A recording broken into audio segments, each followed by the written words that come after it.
Our Dr. David Agus is in Los Angeles following the latest developments in the coronavirus outbreak. David, good morning. Good morning, Anthony. The number of coronavirus cases has nearly tripled in just a week. So what should we consider the risk to be at this point? Well, I realize that part of the reason it's going up pretty dramatically is that for the first time now, we're testing. We have some tests. We don't have enough tests. Tests are still being distributed across the country. Until yesterday afternoon, you had to be hospitalized with symptoms to get a test. And so we haven't tested most people. That being said, it is still relatively low risk for anybody having a complication from coronavirus in this country. It will happen, but it's a very low rate. The virus seems to be spreading more quickly here, is it? It's certainly spreading quickly, right? Every person with it can spread to other people. So it's what we call exponential spread. So the more people have it, the more people will have it. It will keep going. And we're starting to see that now. We're starting to see schools close, offices say work from home. And those sorts of quarantine measures are what's required to stop the virus. And they're happening as we speak. Yeah. Doctor, in South Korea, they are testing people at drive-through stations where people get their temperature taken. Could we see that kind of wide-scale testing here in the U.S.?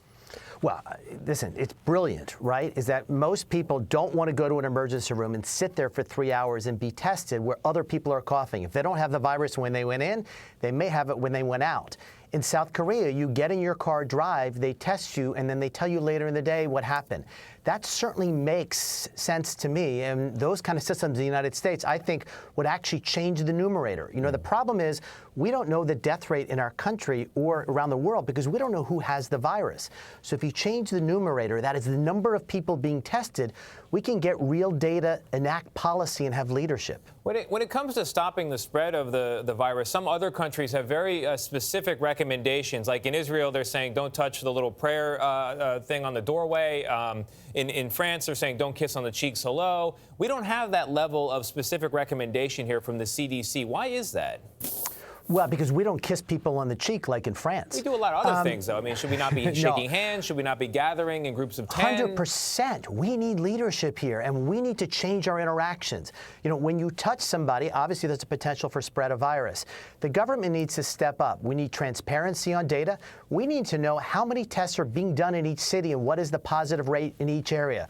We need to know how many tests are available. We need to know behavior change modifications each of us need to make. To get normative behavior change, you need leadership, and we need that badly in this country. I know. I think Tony raises a good point. I went to see West Side Story last night, saw a friend, ran into a friend. He said, is it okay to hug? I go, I think so. But I mean, I really don't know the answer to any of these questions.